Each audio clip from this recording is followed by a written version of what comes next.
الحمد للہ رب العالمین والعاقبۃ للمتقین والصلاۃ والسلام علی صادق الوعد الامین اما بعد فاعوذ باللہ من الشیطان الرجیم بسم اللہ الرحمن الرحیم وَيَسْأَلُونَكَ عَنِ الْمَحِيضِ قُلْ هُوَ أَذًى فَاعْتَزِلُوا النِّسَاءَ فِي الْمَحِيضِ وَلَا تَقْرَبُوهُنَّ حَتَّى يَطْهُرْنَ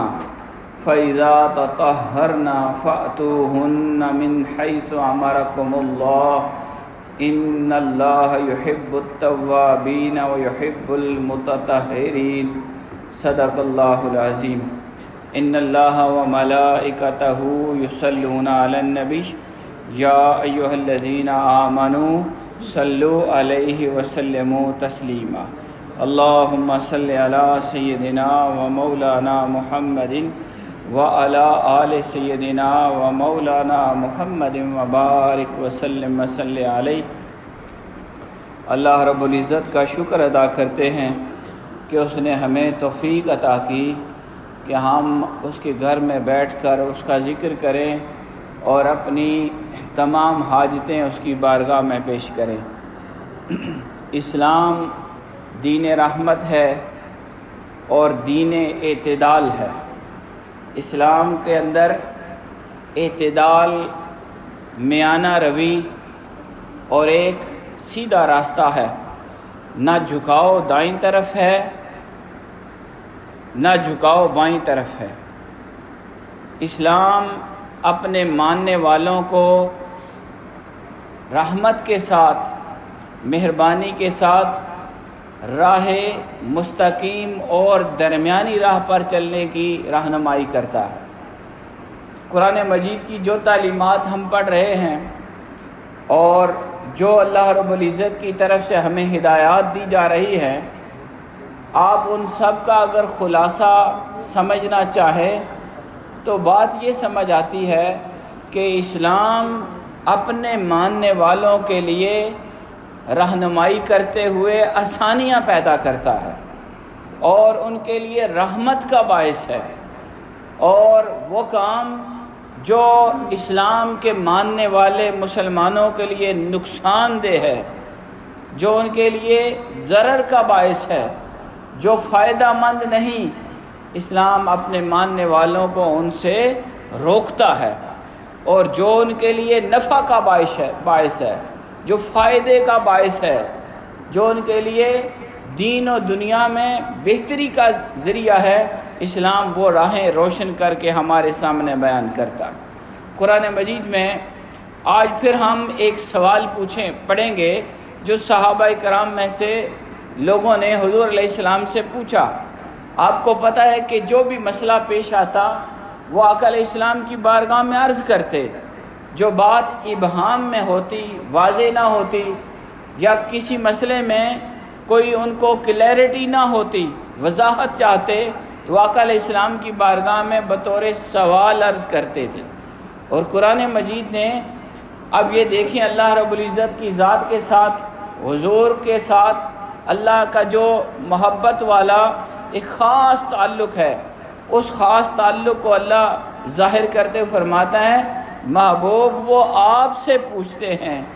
وَيَسْأَلُونَكَ وہ آپ سے سوال کرتے ہیں، عَنِ الْمَحِيضِ ایام ماہواری کے بارے میں، عورتوں کے بیماری کے دنوں کے بارے میں وہ آپ سے سوال کرتے ہیں۔ قُلْ آپ فرما دیں، ہوا اذن وہ نجاست ہے، وہ بیماری ہے، وہ ایک تکلیف دہ معاملہ ہے۔ فَاعْتَزِلُوا النِّسَاءَ فِي الْمَحِيضِ تم حیض کے دنوں میں، عورتوں کے بیماری کے دنوں میں ان سے علیحدہ رہا کرو، ان کے ساتھ مقاربت یا جماع کرنا تمہارے لیے حلال نہیں۔ پھر وضاحت کی، فرمایا وَلَا تَقْرَبُوهُنَّ اور ان کو پاس تک نہ جانا، وَلَا تَقْرَبُوهُنَّ ان کی قرابت، ان کی قربت نہ لینا، یعنی مقاربت اس سے مراد ہے، یعنی عورت کے ساتھ جو مرد کا ایک جسمانی تعلق ہوتا ہے جسے جماع کہتے ہیں، اس سے روکا جا رہا۔ ولا تقربوہن، ان کے قریب نہ جانا، حتی یطہرن، جب تک کہ وہ پاک نہ ہو جائیں، فیضا تطہرن، جب وہ خوب پاک ہو جائیں، یعنی خون بھی بند ہو اور پھر وہ غسل کر لیں، فأتوہن، پھر ان کے پاس جانا، من حیث امرکم اللہ، جس طرح تمہیں اللہ نے اجازت دی ہے، جیسے اللہ نے تمہیں رہنمائی کی اجازت دی اس طرح ان کے ساتھ معاملہ کرنا۔ ان اللہ یحب التوابین، بے شک اللہ محبت رکھتا ہے توبہ کرنے والوں سے۔ ان اللہ یحب التوابین، بے شک اللہ بہت توبہ کرنے والوں سے محبت کرتا ہے۔ وَيُحِبُّ الْمُتَطَہِّرِينَ، اور جو خوب پاک صاف رہتے ہیں، پاکیزگی اختیار کرتے ہیں، اللہ ان سے بھی محبت کرتا ہے۔ یعنی جو انسان گناہوں سے معافی مانگتے ہوئے خود کو رب کی بارگاہ میں پیش کر کے اپنے گناہوں کا اقرار کرتے ہوئے رب سے معافی مانگتا ہے، توبہ کرتا ہے اور آئندہ گناہ نہ کرنے کا اللہ سے وعدہ کرتا ہے، اللہ فرماتا ہے ایسے تائب کے ساتھ، ایسے توبہ کرنے والے کے ساتھ اللہ کی محبت ہو جاتی ہے۔ اور پھر فرمایا وَيُحِبُّ الْمُتَطَہِّرِينَ، اللہ پاکیزگی اختیار کرنے والے، پاک اور صاف رہنے والوں سے بھی محبت کرنے لگتا ہے۔ اب یہ دونوں باتیں ہمارے سامنے رہیں گی، ہم اس کو دوبارہ دیکھیں گے۔ قرآن مجید کی یہ جو آیت مبارکہ ہے، جو بطور سوال صحابہ نے حضور علیہ السلام سے پوچھا اور پھر خدا نے اس کا جواب دیا۔ معاملہ اس طرح سے تھا کہ جو یہودی تھے وہ جب عورتوں کے یہ دن آتے، بیماری کے دن آتے، ایام حیض آتے، تو وہ ان سے بالکل تعلق چھوڑ دیتے تھے، حتیٰ کہ ان کے ساتھ اٹھنا بیٹھنا، ان کے پاس بیٹھ کر کھانا کھانا، ان کو ہاتھ لگانا، ان سے ملنا بولنا، ہر طرح سے تعلق توڑ دیتے تھے، اور اتنی سختی کرتے کہ حتیٰ کہ گھر سے باہر علیحدہ ایک کمرے میں ان کو جگہ دیتے اور انہیں بالکل اپنے سے علیحدہ کر دیتے، ناپاک خیال کرتے اور نفرت کا اظہار کرتے تھے، بالخصوص ان دنوں میں۔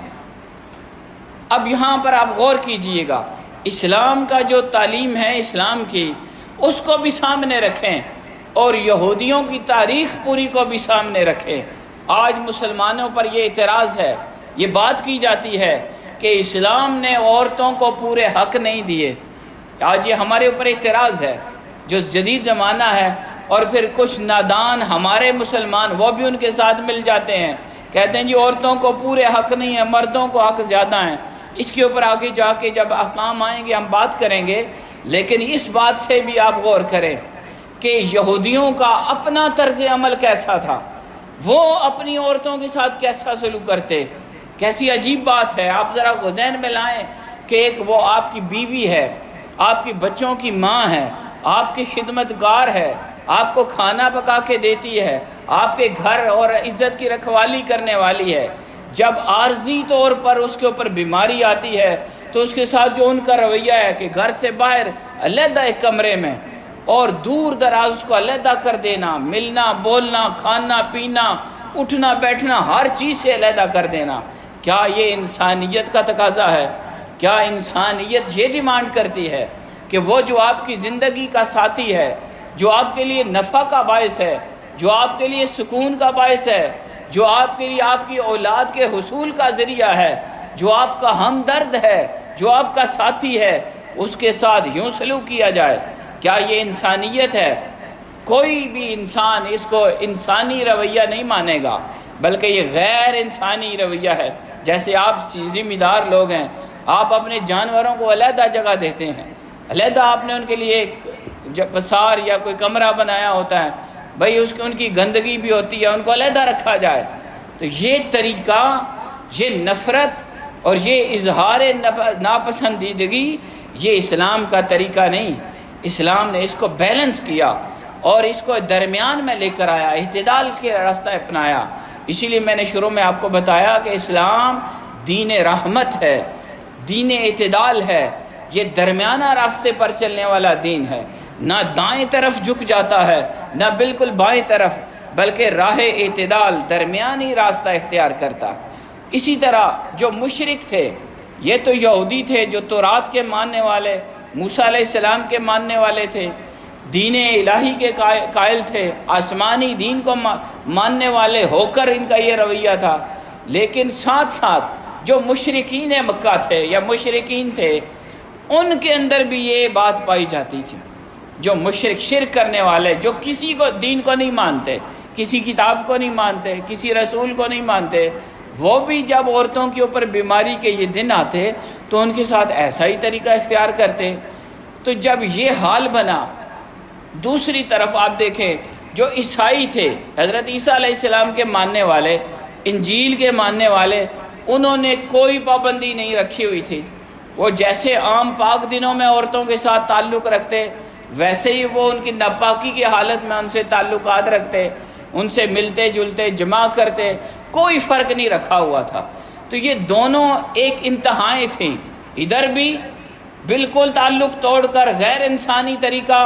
اور ادھر کوئی فرق نہیں، بیماری میں بھی اور صحیح ہونے میں بھی، گندگی میں اور پاکی میں کوئی فرق نہیں رکھا ہوا تھا۔ اس عالم میں صحابہ نے آقا علیہ السلام سے سوال کیا تو قرآن نے اس سوال کو یوں نقل کیا، فرمایا یسألونک، یہ لوگ آپ سے پوچھ رہے ہیں کہ یہودی بالکل تعلق توڑ دیتے ہیں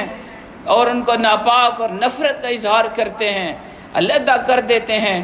اور دوسری طرف عیسائی وہ کوئی فرق ہی نہیں کرتے بیماری اور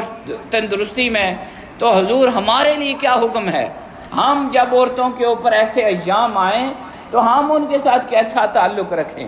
آقا علیہ السلام نے اللہ رب العزت کا یہ جواب سنایا، کل، اللہ رب العزت فرماتا ہے محبوب آپ جواب دیں، بتا میں رہا ہوں، نازل میں کر رہا ہوں، مسئلے کا حل میں دے دیتا ہوں، کل آپ فرما دیں انہیں ہوا اذن، یہ جو عورتوں کے اوپر یہ دن آتے ہیں بیماری کے،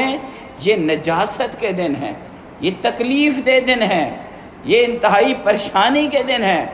یہ کوئی پاکی کا ذریعہ نہیں ہے، ناپاک ہے، خون نجس ہوتا ہے، ناپاک ہوتا ہے، اور پھر اس دوران تکلیف کے ایام ہوتے ہیں۔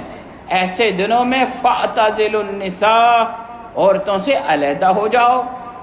فی المحیض، یعنی جو دن ہیں یہ بیماری کے، حیض کے دنوں میں ان سے کنارہ کش رہا کرو۔ اب یہاں وضاحت دی گئی، مفسرین نے، محدثین نے، فقہاء نے بیان کیا کہ یہاں اسلام نے درمیانہ راستہ دیا کہ نہ تو بالکل یہودیوں کی طرح ان سے کنارہ کش ہو کر ملنا، بولنا، اٹھنا، بیٹھنا، کھانا پینا چھوڑ دو، اور نہ ہی عیسائیوں کی طرح سارے معاملات چلائے رکھو، بلکہ درمیانہ راستہ رکھو۔ فرمایا ان سے علیحدگی اختیار، فَاعْتَزِلُوا النِّسَاءَ، اعتزال کا معنی یہ ہے کہ مرد اپنی عورت کے ساتھ جو علیحدگی میں جماع کا ایک تعلق رکھتا ہے جسمانی، اس سے علیحدگی اختیار کرنی ہے، لیکن کھانا پینا، اٹھنا بیٹھنا، ملنا بولنا، اس میں کوئی فرق نہیں رکھا جاتا، یعنی باقی سارے معاملات کی اجازت ہے، آپ ان سے باقی نفع لے سکتے ہیں اور ان سے حظ لے سکتے ہیں، ان سے آپ فائدہ لے سکتے ہیں، ان سے بات کر سکتے، ان کے ساتھ جو معاملہ ہے، رویہ ہے، وہ اسی طرح چلتا رہے، لیکن جسمانی تعلق میں آپ نے علیحدگی اختیار کرنی ہے۔ یہ اسلام کا طریقہ ہے۔ فرمایا فَاعْتَزِلُوا النِّسَاءَ، تم حیض کے دنوں میں فی المحیض، عورتوں کے ساتھ حیض کے دنوں میں علیحدگی اختیار کرو، وَلَا تَقْرَبُوهُنَّ، اور ان کی قربت نہ لینا، ان کے ساتھ جماع نہ کرنا، ان کے ساتھ جسمانی تعلق نہ رکھنا، حَتَّى يَطْهُرْنَ، جب تک کہ وہ پاک نہ ہو جائیں۔ یہاں یطہرن کی ایک قرات اور بھی بیان ہوئی، مفسرین نے لکھا یہاں یطہرن یطہرن بھی ہے، اس کو یوں بھی پڑھا گیا ہے کہ بہت زیادہ پاکیزگی حاصل جب تک نہ کی جائے، یعنی عورتیں بالکل پاک اور صاف نہ ہو جائیں، اس وقت تک تم ان کے ساتھ جسمانی تعلق نہیں رکھ سکتے۔ آپ یہ جانتے ہیں کہ اسلام دین فطرت ہے، اسلام دین رحمت ہے، اسلام ہمیں ہر وہ کام کرنے کا حکم دیتا ہے جس میں ہمارا فائدہ ہے، اور ہر اس کام سے روکتا ہے جس میں ہمارا نقصان ہے۔ اب مرد اور عورت دونوں کے لیے اگر ان ایام میں وہ مقاربت کرتے ہیں، ملتے ہیں، جسمانی تعلق رکھتے ہیں، تو ان کے لیے جسمانی طور پر اس کا نقصان ہے، اور بے شمار قسم کے اس سے نفرت اور بیماری پیدا ہوتی ہے۔ خون آپ کو پتہ ہے غلیظ ہے، نجس ہے، اور ایک سلیم الفطرت جو انسان ہوتا ہے، جس کے اندر انسانیت پائی جائے، وہ یقیناً ایسی بات کو ناپسند کرتا ہے۔ جیسے کہ آپ کے کپڑوں پہ اگر کوئی نجاست لگ جائے تو آپ کو بری لگتی ہے، بدبو آتی ہے، آپ ناپسند کرتے ہیں۔ اسی طرح اگر جسم سے ایسی چیز نکل رہی ہو پھر بھی آپ اس کو اسی طرح چلتے رہیں جیسے نارمل ایام میں، تو کیا یہ انسانی فطرت کے مطابق ہوگا یا انسانی فطرت کے خلاف ہوگا؟ قرآن مجید کی بات دیکھیے کہ قرآن نے ایسی حالت میں عورتوں کے ساتھ ملنے کو روکا تاکہ عورت اور مرد کے درمیان نفرت پیدا نہ ہو جائے۔ اگر کوئی انسان جو بظاہر انسان ہے لیکن حیوان بن کر وہ اس دوران اگر عورت کے ساتھ مقاربت کرتا ہے تو دونوں طرح سے اس کو نقصان ہو سکتے ہیں۔ اس کو انتہائی مہلک بیماری بھی لگ سکتی ہے، اور بیماری اگر نہ لگے تو عورت کے دل میں اپنے خامد شوہر کے لیے نفرت پیدا ہو جائے گی۔ اسلام نے یہ بات واضح کی کہ تم دونوں کے لیے، عورت مرد ایک دوسرے کے لیے نفع کا باعث ہو، سکون کا باعث ہو، باقی سارے اعمال کرنا تمہارے لیے جائز ہے، لیکن مقاربت اور جسمانی تعلق کے لیے تمہیں انتظار کرنا ہوگا۔ فَإِذَا تَطَهَّرْنَ، جب وہ خوب پاک ہو جائیں، مکمل خون رک جائے، طہارت مبالغہ کی صورت میں حاصل ہو جائے، یعنی خون بھی رک جائے اور خون بند ہونے کے بعد وہ غسل بھی کر لے، اس صورت میں آپ اپنی عورت کے پاس جا سکتے ہیں۔ ایک صورت یہ بھی ہے کہ خون بند ہوا اور اس دوران غسل تو نہیں کیا لیکن ایک نماز کا وقت گزرا، تو اس طرح بھی عورت آپ کے لیے حلال ہو جاتی ہے۔ یا خون جو ہے وہ 10 دن چلتا رہا، 10 دن خون نکلنے کے بعد بند ہوا، تو 10 دن کے فوراً بعد آپ کے لیے عورت حلال ہوگی، پھر مقاربت جائز ہوگی، پھر آپ اس سے جسمانی تعلق رکھ سکتے ہیں۔ لیکن اس دوران اگر آپ نے ایسے کیا تو یہ اللہ کے حکم کی خلاف ورزی، غیر انسانی اور حرام عمل ہوگا۔ لیکن ایک مسئلہ بھی یاد رکھیے گا کہ نماز کے لیے خون کا بند ہونا بھی ضروری ہے اور غسل کرنا بھی ضروری ہے، یعنی عورت جو حیض والی ہے اس کا خون بند ہو جائے اور پھر وہ غسل کرے گی، پھر نماز پڑھے گی۔ لیکن اگر اس نے روزہ رکھنا ہے، خون بند ہو گیا، اب وہ روزہ رکھ لے، روزہ رکھنے کے بعد جیسے ہی اس کو وقت ملے جلد از جلد وہ نہا سکتی ہے، یعنی روزہ رکھا جا سکتا ہے، لیکن نماز کے لیے غسل بھی کرنا یہ لازم ہے۔ قرآن فرماتا ہے فَإِذَا تَطَهَّرْنَ، جب وہ خوب پاک ہو جائیں، فَأْتُوهُنَّ مِنْ حَيْثُ أَمَرَكُمُ اللَّهُ، تو پھر جس طرح اللہ نے تمہیں اجازت دی ہے ان کے پاس جایا کرو۔ یہاں ایک جو قرآن مجید کی تعلیمات ہیں ان کو سمجھنے کے لیے تھوڑی آپ اپنی فطرت کو بھی ایکٹیو کریں کہ فطرتاً اللہ نے عورتوں کو مردوں کے لیے سیرگاہ نہیں بنایا، پھر جب چاہو جیسے چاہو جس طرح چاہو ایسے کرو، بلکہ ایک طریقہ کار عطا کیا، ایک فطری طریقہ عطا کیا۔ قرآن مجید فرماتا ہے من حیث امرکم اللہ، اللہ نے جیسے تمہیں امر دیا، یہاں لفظ امر استعمال ہوا، تو امر یہاں وجوب کے لیے نہیں ہے کہ لازم نہیں ہے کہ آپ نے ایسے ہی کرنا ہے، بلکہ یہاں امر کا لفظ اباحت کے لیے، جائز ہونے کے لیے، کہ تمہیں پسند ہے تو عورت سے ایسے مقاربت کرو، اور اگر پسند نہیں چاہتے تو نہ کرو، کوئی پابندی نہیں۔ یعنی مرد اور عورت کے ساتھ جو اسلام نے تعلق جوڑا وہ ایسے ہے جیسے ایک کسان کا اپنے کھیت کے ساتھ تعلق ہے۔ آپ سارے ذمہ دار لوگ ہیں، آپ جلدی سمجھ آئیں گے کہ آپ کے کھیت جو ہے، آپ کے کھیت کے ساتھ آپ کا تعلق جیسا ہے۔ کسان کا کام کھیتی باڑی پہ محنت کرنا ہے، اس کے ادھر جا کر اس کے اندر بیج ڈالنا، ادھر جا کر اس کو ہل چلانا، کھیتی باڑی کے اندر دائیں بائیں نہیں آپ یہ کام کر سکتے۔ اسی طرح اسلام نے عورت کے لیے مرد کو بطور کھیتی شمار کیا، یعنی جس طرح آپ کھیتی باڑی سے فصل لیتے ہیں، آپ اس سے اناج لیتے ہیں، نفع لیتے ہیں، اسی طرح عورت کے ساتھ تعلق کے اندر بھی اللہ نے صرف لذت کو سامنے نہیں رکھا کہ آپ عورت سے تعلق رکھیں تاکہ آپ کی لذت حاصل ہو، جسمانی سکون ہو۔ یہ صرف مقصد نہیں ہے، یہ آپ کھیتی باڑی والی مثال کو ذہن میں رکھیں کہ اور صرف ہل چلانا مقصد نہیں ہے کہ آپ ہل چلاتے رہیں اور فصل کوئی نہ ہو، بلکہ اپنی کھیتی سے آپ فصل لیتے ہیں، اناج لیتے ہیں، بیج حاصل کرتے ہیں، فصل لے کر اس کو کھاتے ہیں، وہ آپ کا مقصد زندگی بنتا ہے۔ یعنی کھیتی باڑی کرنے کا مقصد اناج لینا۔ اسی طرح عورت کے ساتھ تعلق کا مقصد اولاد حاصل کرنا ہے، صرف لذت حاصل کرنا یہ اسلام نے مقصد نہیں بنایا۔ قرآن فرماتا ہے، قرآن فَأْتُوهُنَّ، ان کے پاس جاؤ، من حیث امرکم اللہ، جس طرح اللہ نے تمہاری فطرت بنا دی ہے۔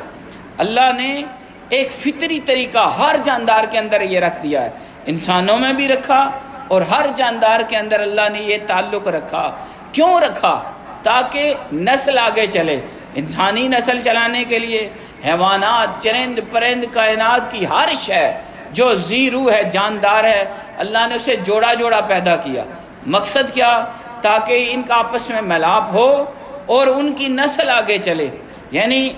ہر انسان کے اندر اور ہر جاندار کے اندر اللہ نے فطرتاً ملاپ کا عنصر یہ رکھ دیا ہے۔ قرآن مجید جہاں پر یہی بات ارشاد فرماتے ہیں، فَاتُوهُنَّ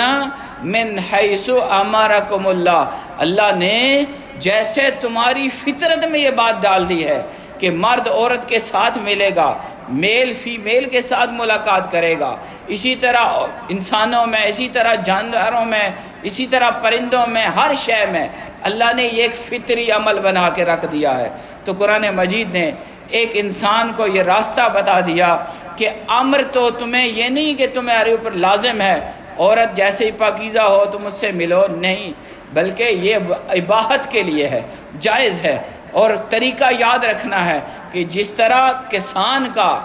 کھیت کے ساتھ تعلق ہوتا ہے، کہیں اور نہیں جاتا، اسی طرح عورت کے ساتھ اس کا وہ تعلق ہونا چاہیے جس سے اولاد حاصل ہو۔ اگر کوئی انسان کسی غیر فطری طریقے پر عمل کرتا ہے عورت سے لذت حاصل کرنے کے لیے، تو یہ ایسے ہی ہے جیسے آپ اپنے کھیت میں جانے کے بجائے کسی اور کے کھیت میں جاتے ہیں اور وہ آپ کی محنت ضائع ہوتی ہے۔ یہاں یہ قرآن مجید نے ایک انتہائی شرم و حیا کو قائم رکھتے ہوئے اپنے ماننے والوں کو ہدایت کا یہ راستہ عطا کیا، اور آخر میں فرمایا، ان اللہ یحب التوابین، بے شک اللہ توبہ کرنے والوں سے محبت کرتا ہے۔ یہ انسان ہے، اس سے گناہ ہوتا ہے، غلطیاں ہوتی ہیں، خطائیں ہوتی ہیں، تو اللہ پاک نے توبہ کرنے والوں جو نادم اور شرمندہ ہو جائیں اپنے گناہوں کے اوپر، یعنی وہ راہ گناہ کو چھوڑ کر نیکیوں والے راستے پر آ جائیں۔ اور گناہ کرنا، اللہ کی نافرمانی کرنا، یہ ایک ایسی طرح سے ہے جیسے آپ نے اللہ سے وفا کرنے کا راستہ چھوڑ دیا، آپ نے اللہ سے جفا شروع کر دی۔ جو بندہ توبہ کرتا ہے تو اس کا مطلب یہ ہے کہ اس نے ترک جفا کر دی، اس نے کہا جی آپ اللہ میں تیری بارگاہ میں دوبارہ حاضر ہوتا ہوں، میں راہ وفا کا مسافر بنتا ہوں، مولا کریم میں اپنے گناہوں پر نادم ہوتا ہوں، اے اللہ میں طہارت اور پاکیزگی کا راستہ اختیار کرتا ہوں۔ اسی طرح وہ توبہ کو اختیار کرتا ہے اور گناہ کو ترک کر کے پاکیزگی کی بنیاد رکھتا ہے۔ تو جب ایسا عمل کرتا ہے تو اللہ پاک فرماتا ہے ایسے انسان کے ساتھ میری محبت ہو جاتی ہے۔ ان اللہ یحب التوابین، اللہ توبہ کرنے والے، گناہوں پر شرمندہ ہونے والے، گناہوں کو چھوڑنے والے سے محبت کرتا ہے۔ وہ یحب المتطہرین، اور اللہ محبت کرتا ہے متطہرین، بہت زیادہ پاک صاف رہنے والوں کے ساتھ، جو پاکیزگی اختیار کرتے ہیں، ظاہری اور باطنی پاکیزگی اختیار کرتے ہیں، پاک صاف رہتے ہیں، اپنے جسم کو بھی پاک رکھتے ہیں، اپنی روح کو بھی پاک رکھتے ہیں، خدا کی رضا کا راستہ اختیار کرتے ہیں، تو اللہ ان کو محبوبیت کا درجہ عطا کر دیتا ہے، اللہ ان سے محبت کرتا ہے۔ اللہ کی بارگاہ میں دعا ہے مولا پاک ہمیں راہ وفا پر چلنے کی توفیق عطا فرمائے اور ہمیں گناہوں سے بچنے اور نیکیوں والے راستے اور اپنی رضا کے راستے پر چلنے کی توفیق عطا فرمائے، اور جس طرح اللہ نے ہمیں ہدایات عطا کی ہے ہمیں زندگی ان ہدایات کے مطابق گزارنے کی توفیق عطا فرمائے۔ وما علینا الا البلاغ۔